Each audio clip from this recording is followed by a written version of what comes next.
Hello everyone, I'm Charna Weise and welcome to UCF Profiles. You know, it wasn't too long ago that if you said the word politics, everybody would yawn and look away. But perhaps at no other time in history has politics and political science been more interesting. Please join me in welcoming our guest today, Dr. Aubrey Jewett. We're going to talk about all the things that are relevant in the United States and in Florida.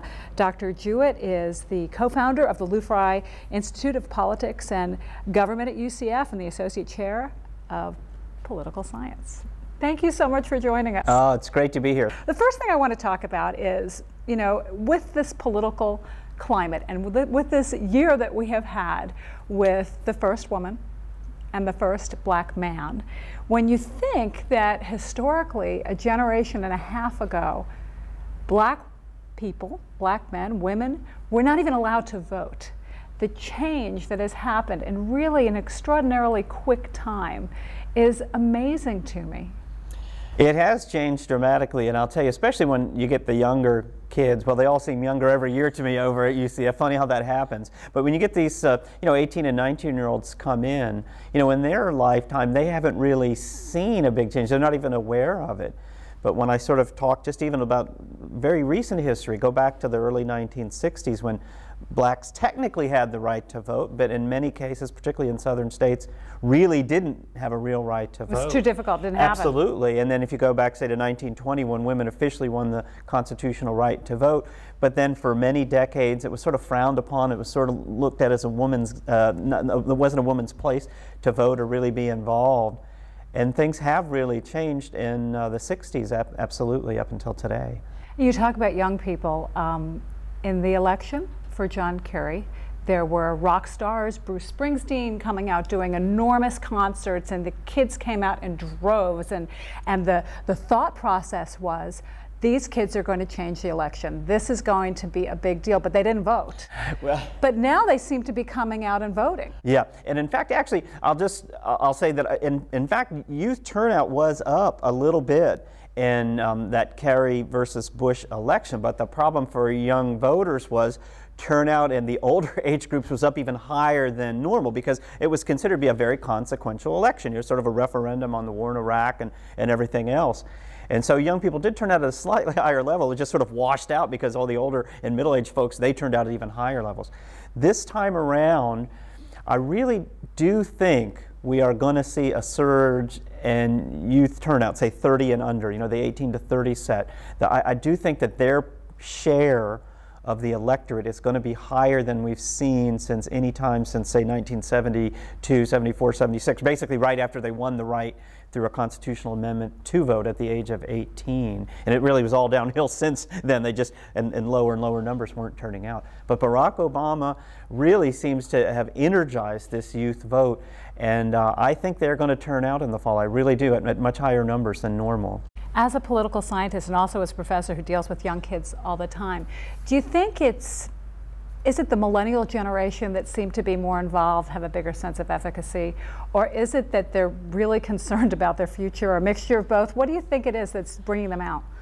It is probably a combination of both things. When I talk to the students over at UCF in my classes or this comes up, there's been a change just since I got there. When I got there in 1995, fresh out of grad school, it seemed like the students were a little more Republican-leaning, a little bit more interested in, getting that good first job with a real good paycheck, and where can I make money, and that sort of was sort of the ethos, I think, from the 1980s. Nothing wrong with that at all. That was just the mindset, I think, and they certainly were concerned about the world to some degree and all that, as young idealistic people are, but that wasn't really their primary concern.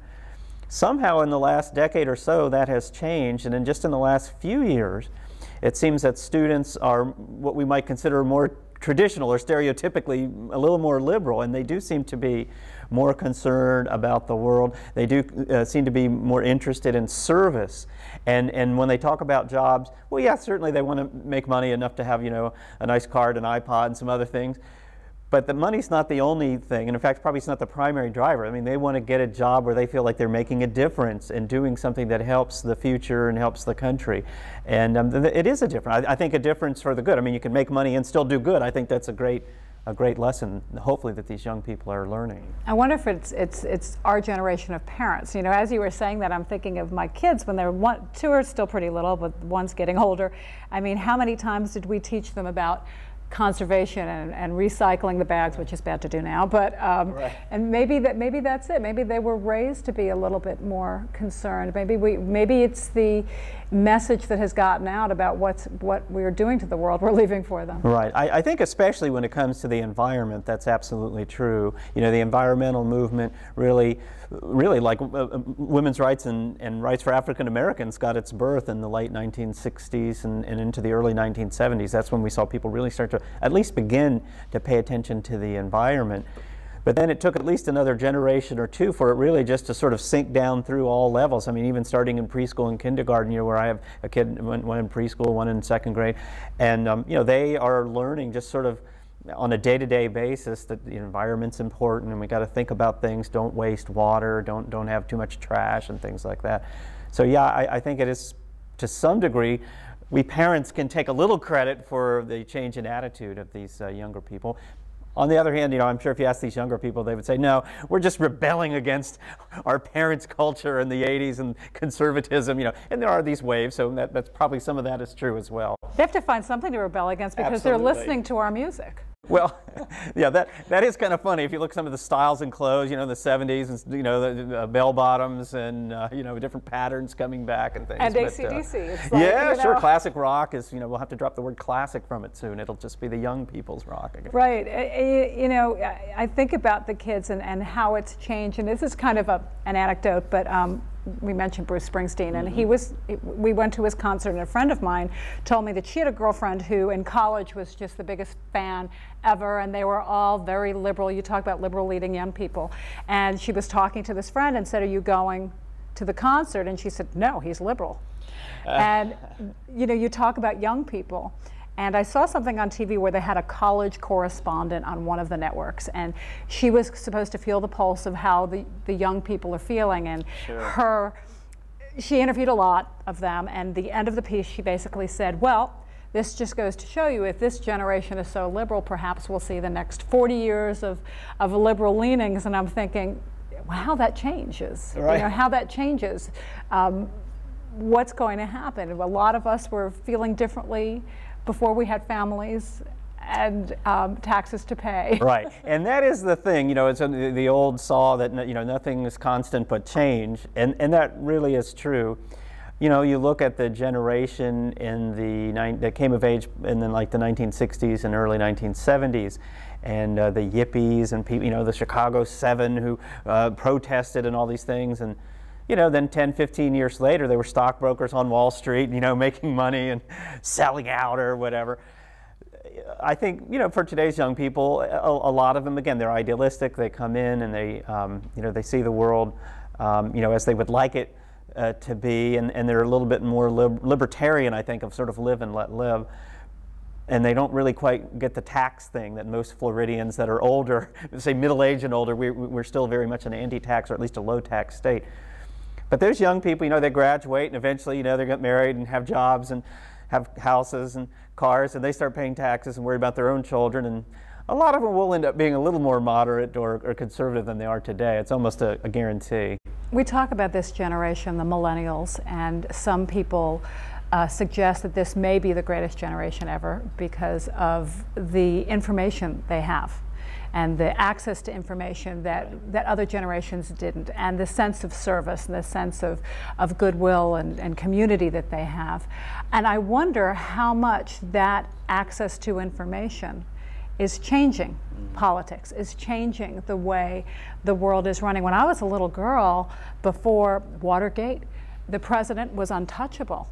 I mean, it was almost like an icon, a religious figure. But now, indiscretions and things were just sort of universally ignored. But reporters would know about them, but they wouldn't report on them. And Watergate on, it's become more of a cynicism. And I'm wondering how much that is changing the shape of politics, how our government is run. It really has changed it enormously. If you look at technology and specifically. Let's just take two or three things. One, the rise of television coverage of politics. You know, certainly in the 1960s and into the early 1970s, you know, they started having evening news and a little bit of a local news, maybe a half hour. I remember when I was growing up, there was basically a half hour local news, then a half hour of the national news, and that was it. Right. Well, then you started to see the expansion of local news. Then with cable and satellite, you started seeing these 24-hour news channels so that you have constant news cycles all the time. And not just CNN, which was sort of the path breaker, but now, you know, MSNBC and Fox, and there's several of them.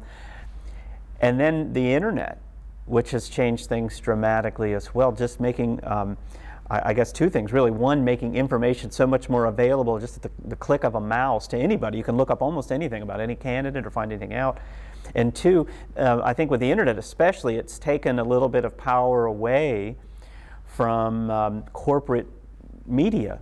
Because, you know, the average person gets on there and they all blog, or candidates set up websites, and they can talk directly to each other. Either candidates can talk directly, unfiltered, to constituents or potential voters, or just average folks can get on there and make their case about a policy or a politician and not have to worry about going through TV or radio stations or being filtered. But boy, can it be manipulated. I think in the beginning of the campaign, I thought, just as an ex-reporter and a journalist, that Barack Obama's inexperience showed in the politicking and some of the things that he let slip that ended up on videotape and ended up being replayed on YouTube over and over and over and over and over again. And I think in that sense, the media can really be manipulated to get a message out that may or may not be completely true. And that's true. Basically, there's several good academic books have been written about this, and they basically look at the filter or the frame that the media puts on a candidate or a particular campaign. And sometimes it's hard to identify as it's happening, but it's almost always pretty clear at the end of it when you look back. And you look at sort of the theme of story after story after story. And you know, going back to like Al Gore versus George Bush in the 2000 election, you know, Al Gore all of a sudden, almost every story that ran about him maybe was that, oh, maybe he exaggerates too much or something like that, or that he claimed he invented the internet or something, which he never really claimed that. It was a little more subtle that he introduced a bill and all this, but it sort of became shorthand. And then almost every story, almost every story sort of had a background angle, you know, about that. And with George W. Bush, it was sort of, well, you know, he's sort of affable, not real bright, but he'd be fun to have a beer with or something like that. He's a good guy, you know, and that, you know, thinking back to 2000. And so you do usually see some sort of a media frame. And it's hard to say what the media frame 100% will be in the upcoming election. And it could be, you know, inexperience versus experience. There could be several things that could come out. And we'll talk more about that and also the politics of our state of Florida as soon as we come back. Don't go away.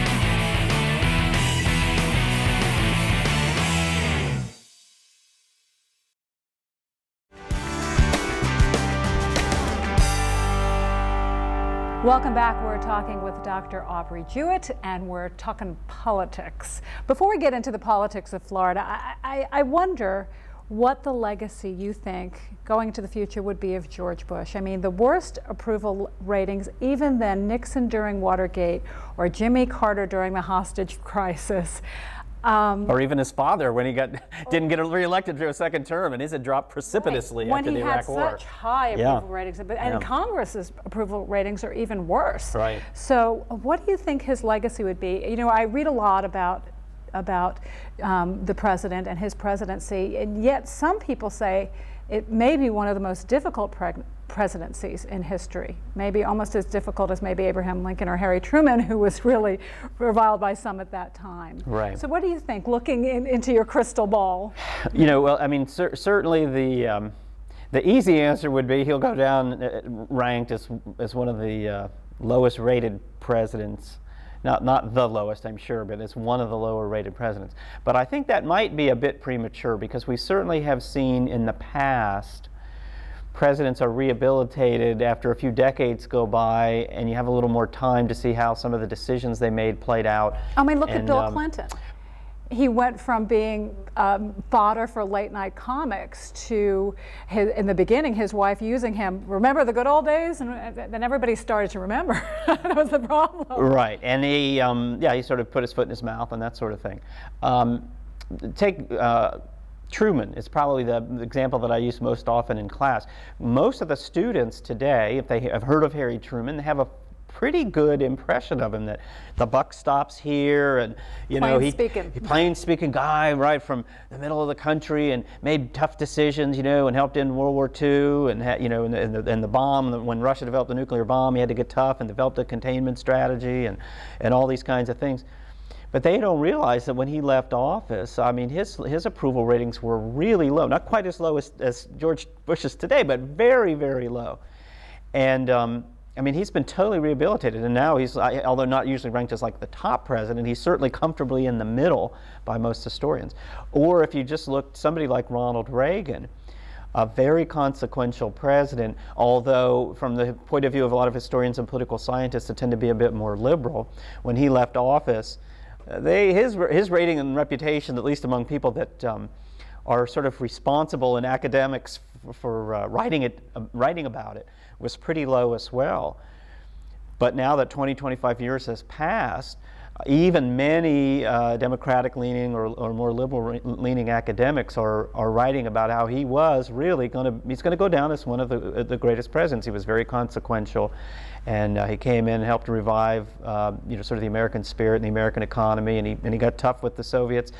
And it was a sort of a gamble, but it was one of those things that, well, it paid off. If it hadn't paid off, maybe he wouldn't be ranked so high. But so all this to say that for George W. Bush, I guess if I was a friend of George W. Bush, never met him, but if I was, I'd say, pat him on the back and say, George, I know it seems difficult right now, but 10 or 20 years from now, you never know what history might say. I think for him in particular, the biggest thing will be what happens in Iraq. And what happens next? How the next president handles it. Over the next 10 or 20 years, if Iraq somehow miraculously was able to be sort of a stable democracy that was somewhat of our ally in the Middle East and put off a chain reaction so that a lot of other Middle Eastern countries would become more democratic, the view of history will be much more kind to him. On the other hand, if this just keeps slogging on and ends up sort of being a defeat in the eyes of the American public, he will be ranked as low as he is right now.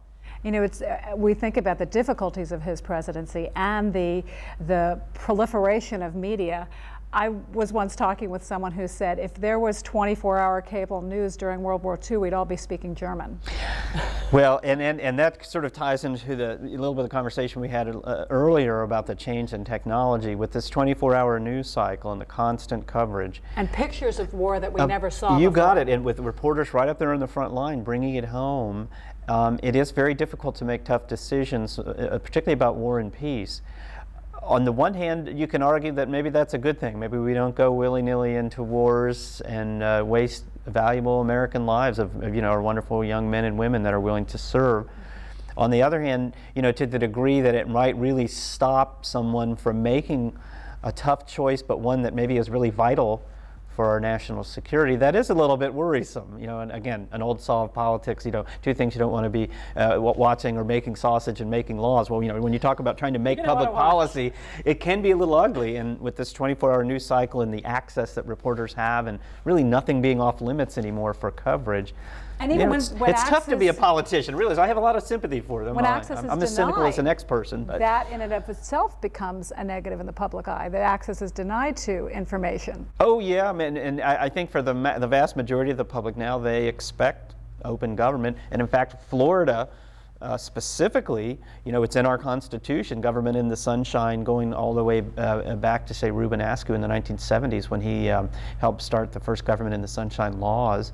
And so particularly for Floridians, they really do feel that it's their right to, know how government decisions are being made and know what people are saying and when they're talking, when they're having meetings. And again, generally, there's some possible negatives on that, but I have to come down on the side of I think it's probably a good thing overall, even though there's some negatives sometimes you have to deal with. Is Florida a microcosm of the rest of the country, of the aging population, people from elsewhere, the economic problems that face us? I really do think we are.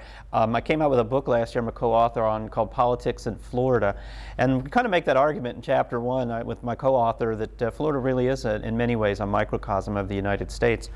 You look at the demographics of Florida, our increasing black population, our increasing Hispanic population in particular, pretty much mirrors what's going on around the country. Our aging population certainly mirrors what's going on around the country. The fact that Florida has been a service-based economy for some years, and that's the sort of the direction that the United States has been heading, although we certainly have been trying to get more high-tech stuff, which of course that's also what the rest of the country is trying to do as well, since heavy manufacturing sort of been declining. So yeah, absolutely, I do think we're a microcosm, and in fact, and politically we are as well, since we're the quintessential purple state, meaning we're pretty much in the middle. Sometimes go Republican, sometimes go Democratic. We've been leaning Republican, as much of the country had. We might be shifting back a little bit now, just like the rest of the country. Do you think, historically, when we look back, do you think Floridians will be upset about being left out with what has happened with the Democratic race because of the change of dates and the primaries? Well, certainly, I'll say this, Republicans probably aren't shedding a tear at all. No, they're thrilled. And a lot of the nonpartisan folks like myself, I'm not registered with either party, I sort of look at it like, well, this is interesting, but I don't take it personal. I think there are some Democrats, though, that really are going to be upset about this. And it may, in Florida, and it may hurt the Democrats a bit in Florida. I think almost certainly it will. The vast majority of Democrats, I assume, will get over it. I assume the National Democratic Party will figure out some way to allow the delegation from Florida to participate, and that'll sort of salve some of the wounds. But I think there's no doubt that it's going to hurt the Democrats in Florida a little bit come November. Talking back about the diversity here, and the amazing differences in cultures and heritage of the people who are Floridians.